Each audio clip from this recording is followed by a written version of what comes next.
What is up, my dogs? Lawson here. Beautiful day, and we're at home. And behind me is my new boat, the Xplor x18.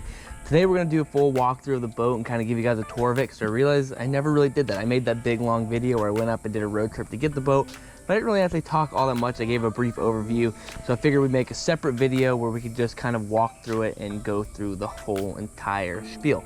My lovely wife is nice enough to hold the camera for me. Got some coffee in hand. Let's break down the boat. So, the X18 is an 18-foot, 9-inch boat, nearly 19 feet, an 84-inch beam, so that means at the widest point across the boat.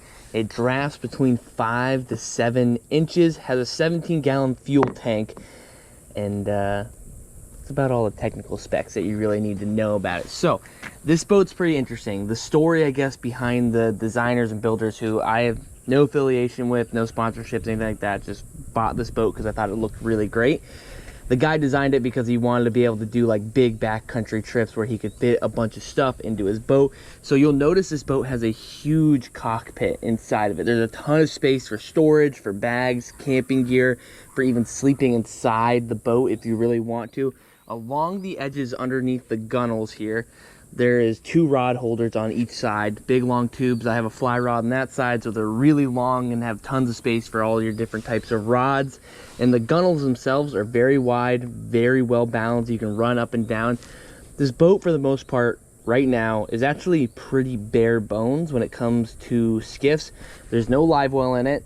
There's no seat up front. We're just doing a cooler seat, and there's really only one storage compartment, and that is right up here in the very front. But it's a very large, oversized storage compartment that has all my fishing gear, all my safety gear.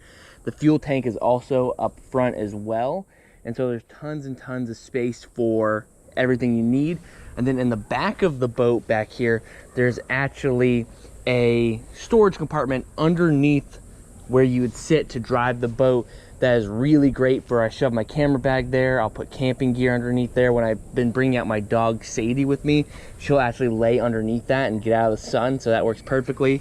Inside the center console here, 3 rod holders on the left side, and the other side there's no rod holders, but there's the same exact access panel here. You have side access to all your batteries underneath there, and so it's already rigged with one main house battery that runs the engine and all the accessories, and there's 2 trolling motor batteries that will be running a trolling motor very, very soon. It's wired super well, super pretty, looks all good and dandy in there.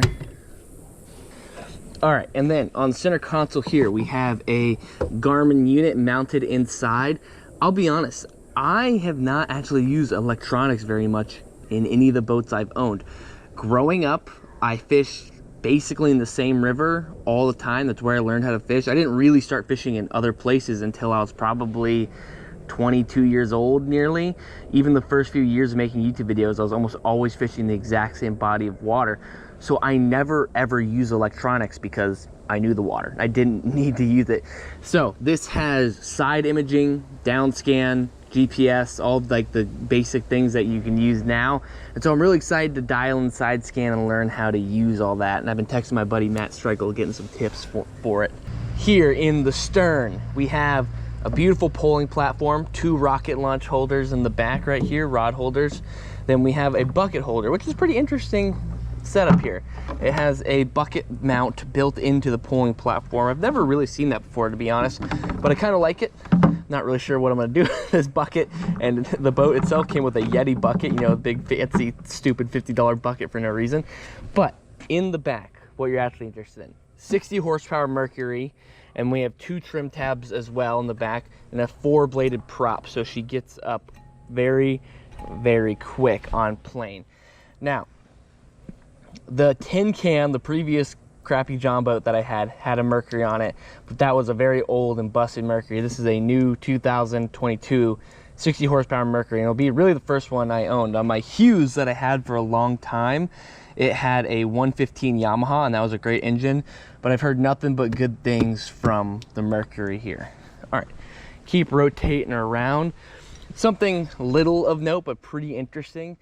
The nav light in the back, or the stern light, I should say, is actually a magnetic clip that comes off and turns on.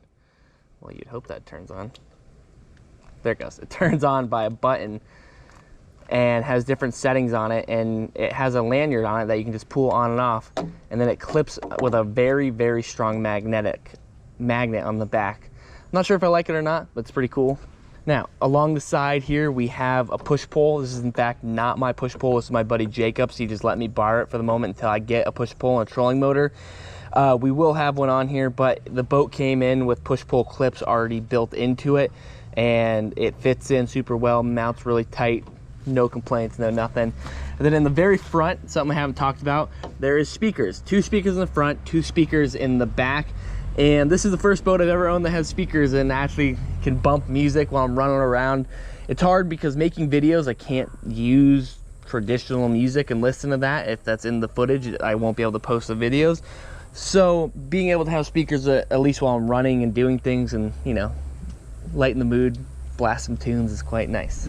So up front we have a power puck. This is something I actually haven't heard of before I got this boat. So how it works is, instead of having like a plug where your wire would plug in for your trolling motor and then it's connected to a quick release bracket, so you'd have to unplug that, pull this out if you want to take your trolling motor out. This makes it all into one thing where you rewire your trolling motor to basically the male receptacle that's going to plug into this power puck.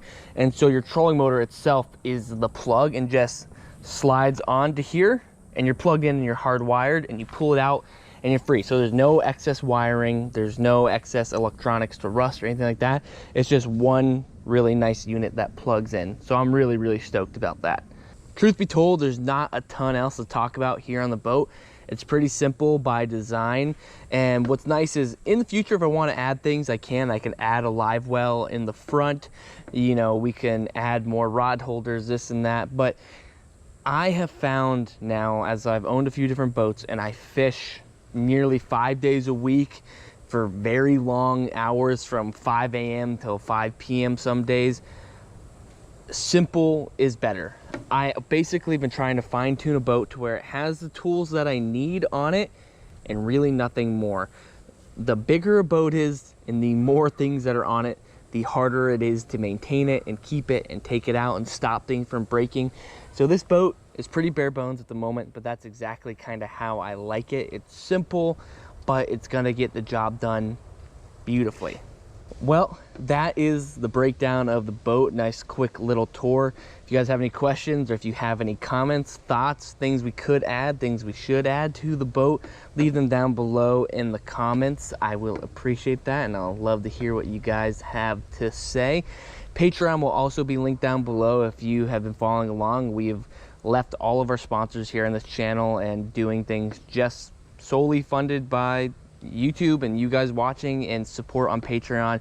So if you want to help keep the channel sponsor free, you can support on Patreon down below. It helps a ton. You get early access to all the videos, and it's a really cool little community we're starting to develop over there. But this is the Xplor x18, the poling skiff, and I think we're gonna have a beautiful future in this boat, and I can't wait to use it as much as physically possible. Appreciate you guys. Hope you enjoyed the video. Until next time.